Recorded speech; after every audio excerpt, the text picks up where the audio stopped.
Alright, welcome to the S.P.e.W. This is the spoiler, preview, explain, whatever you want it to be. You know how everybody does those kind of videos. So, I thought it was cool if I just put all that shit into one. And, you know, I got a couple of S.P.e.W.s down there. I reviewed a couple of Nick Cannon's tracks. I done reviewed a couple of movies. My Watchmen episode was a pretty good one. Like I said, we're going to revamp that whole type situation. Actually put a little order to it. So, the first experiment that we're going to do is with this shit that has attacked and exploded onto the internet today. This nigga 6ix9ine is free. Now, he technically got free, what? I want to say he got free last week. I'm going to sit this right here because I can actually look at myself like I'm looking at the camera and I can tell when this thing is unfocusing. Yeah! See, hold on, push autofocus, see what happens. See, the beauty of technology is you get to learn it. Come on with it. Get it right. How are you? Oh, well, I don't have enough light in here. That is true. So that could have a lot to do with it. But work with me, fucking camera. Alright, so we're just going to talk. The blurry spots, I'll probably put a picture up. Okay, so like I said, that's what the S.P.e.W. is. If this is your first time, please like, share, and subscribe. And always, you know, I am like Jason Joseph, your host, aka Ridiculous. This is the S.P.e.W. Alright, the S.P.e.W. today is about 6ix9ine gets out of jail. Now, first of all, let me say, like I say, I hopefully put a disclaimer up before this. We don't condone snitching at all, but you know, there are points of this situation that people are discussing, and you know, you find yourself in the wrong side of the tracks, if you will, if you're, like I say, pro snitching and non-snitching. Like I say, I've been there, done that. When you in the streets, you know you have choices you can make, hands down. And when I was there, I chose not to go the route that he went because you end up in those kind of situations. That simple. And he found himself in a fucked up one. But he snitched on everybody like Nicky Barnes, and basically everybody's talking about what's the difference between that. So, first thing on the S.P.e.W., what is 6ix9ine? Y'all, some of y'all probably don't even know who this kid is. Okay, 6ix9ine is the rainbow colored kid that came out of nowhere a couple of years back. Played gangster, ended up becoming real gangster because he got a gangster to be his manager, and this is the rap industry. Once that money's coming in, people's eyes gonna start changing colors, and that's basically what happened to him, and he got took advantage of because he in the streets and some shit that he ain't had no business being into, and it took over his fucking life, and he had to do what he had to do or he was gonna spend the rest of his life in freaking jail forever. I'm trying not to cuss. I want people to actually understand the whole big ordeal with this dude. So at the same time, like I say, what is 6ix9ine? That's what he did. He's basically a snitch on the street that got out young enough to have a fucking career. That is the issue. And the difference between my time and now, the millennial time, the game has changed. Look, you shouldn't be in there anyway. Look, crack hit when? 70s, 60s, 70s, in the 80s, we seen what the fuck that shit did. Then a bunch of 90s babies grew up, jumped in the streets.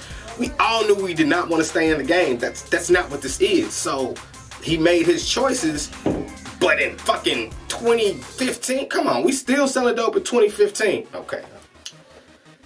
I'm not saying that it's a black shipping company with boats anywhere that can actually ship and import such items into the US, but might have some Somalians with some boats, but I don't think they would give me too much credit. Alright, the Somalians keep bringing cocaine into the United States after 2010. So this is basically how this happens. Niggas are still in the streets and niggas are still trying to ride around and get it. Look, if your ass is 35, you need to reconsider if you're still out there in them streets. And you honestly ain't got about 50,000 put up. You need to think about changing the game, bro. And I seriously mean, if you ain't got $50,000 in cash set aside selling dope in this day and age, nigga, your days is numbered. I'm just saying, technology's changing. Y'all keep being out there all you want. Nigga, in my era, we was safe in our cars because niggas was kicking in doors. So if you was in a spot too long, that's how you got fucked up. We stayed in the car. It kept us safe for about 10, 15 years till technology caught the fuck up to us, and now we got cameras every fucking where. So why does everybody have a problem with 6ix9ine that he got out and he's a snitch, but he's got a fucking career? Okay, why people have a problem with it? It's very simple. I mean, you can say what you want, but if you was in that situation, wouldn't you have done the same thing? I'm not condoning snitching. It's not what this is, but he's a young man. All that pressure was on him, and he started singing like a canary. That's why he's free. Everybody else had to lay down. He laid down for about a year. Now, within this year, he still has product out, which is what I'm trying to explain to a lot of my associates. Give me a second. A lot of my associates about this thing that I'm learning about, and it's called, nerds say, IPs, or intellectual properties, which is anything visual that you've done. This shit that I'm doing here is an intellectual property once it gets uploaded. This is like having a printer, one of these digital 3D printers in your backyard. You create an idea, you print that motherfucker out, and you start selling it. That's a property. It's an intellectual property. Once you have the ability to have something distributed, this is a value. Okay, so prior to him going in there, he was with a label, and he did have music coming out. Now, probably as soon as he got convicted, yeah, they shut that shit down. But he still had shit out that continued to sell and popped off when this shit went down. All of this money is sitting somewhere, and it still belongs to this man. So that's why he's able to come out, drop a video, talk mad shit, got big booty bitches in the background. I mean, yo, you can be mad all you want, but I'm just telling you why he has this ability. That's what happened. What's the best thing about 6ix9ine being released, other than he just got released and he gets to see family, he gets to see his kids? Fuck that gal, if she was really fucking all them niggas, I mean, you know, you starting over from square one, buddy. That's just what it is.